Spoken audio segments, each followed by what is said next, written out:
कसे असतात झुंजार तेक.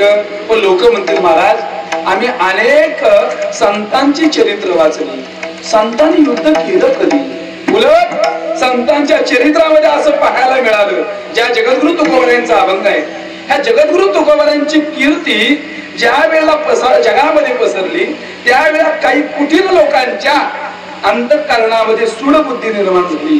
त्यात एक मंबाजी बुवा देऊ गावात आले, मंदिराच्या खेटूनच आश्रम बांधला आणि तुकोबारायांची दररोज कीर्तन ऐकायला यायची. पण तुकोबारायांची कीर्तन श्रवण करण्याकरता नाही, तुकोबाराय कीर्तनामध्ये कधी चुकतात आणि कधी माझ्या संधीमध्ये मला सापडतात याची वाट पाहत होते. पण तुकोबाराय कधीच त्यांच्या चुकीमध्ये सापडले नाही.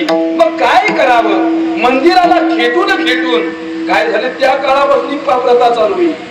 मंदिरापासून बराच अंतर होता, पण एक दगड सरकवत मंबाजी बुवा अगदी मंदिराच्या जवळ टेकला. लोकांनी तुकोबारायांना तक्रार केली, तुकोबाराय मंदिराला प्रदक्षिणा घालता येत नाही का? मंबाजी बुवाने वाट ठेवली नाही, उलट वाटेच्या आडवे काठ्या लावलेल्या आहेत. म्हणजे तुकोबाराय गेले, काठ्या बाजूला केल्या, वारकऱ्यांनी प्रदक्षिणा घातली. मग तुकोबाराय कुठेतरी चुकीमध्ये मिळावे म्हणून तुकोबारायांची एक म्हैस होती, ती म्हैस मंबाजी बुवांच्या बागेत शिरली. एवढी संधी साधली आणि मंबाजी बुवांनी काठीने नाही काट्याच्या काठीने माझ्या तुकोबारायांना मारलं. पण तुकोबाराय काहीच बोलले नाही. संध्याकाळच्या कीर्तनात मंबाजी बुवा दिसत नाही, यांना मला मारझोड करताना त्रास झाला असेल म्हणून कीर्तन संपल्यानंतर तुकोबाराने हातात वाटी घेतली, कसली?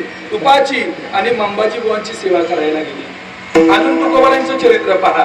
तुकोबारांच्या जीवनामध्ये आबा पाटलांच्या घरी आबा पाटलांच्या पत्नीने विचार केला, माझा संसार धुळीला मिळाला हा केवळ तुकोबारायांमुळे, आणि हा सूड घेण्याकरता तुकोबारायांना आपल्या गावी बोलवलं.